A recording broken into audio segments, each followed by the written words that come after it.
मेरो मिल्ने साथी निबन्ध।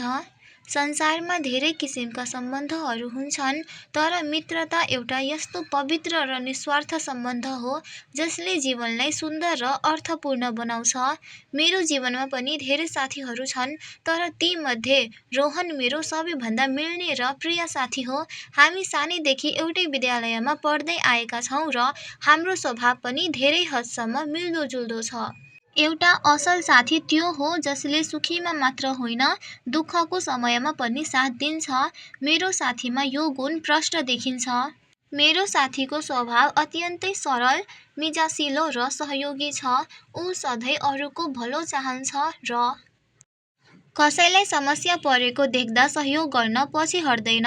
विद्यालयको पढाइ होस् वा खेलकुदको मैदान, हामी सधैँ एकअर्कालाई हौसला दिने गर्छौँ।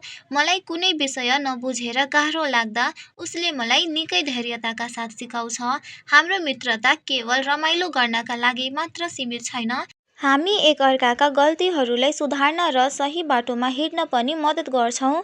हामी फुर्सदको समयमा सँगै बसेर चित्र कोर्ने, कथाका पुस्तकहरू पढ्ने र नयाँ ठाउँहरू घुम्न जाने गर्छौँ।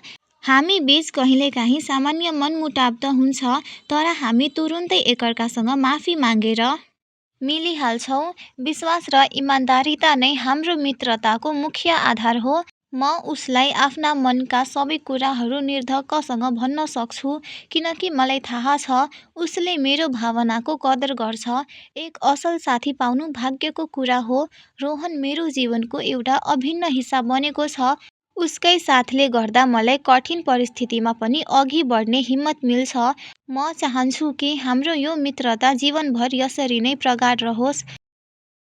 एउटा साँचो साथी ऐना र छाया जस्तै हुनुपर्छ, किनकि ऐनाले कहिल्यै झुट बोल्दैन र छायाले कहिल्यै साथ छोड्दैन।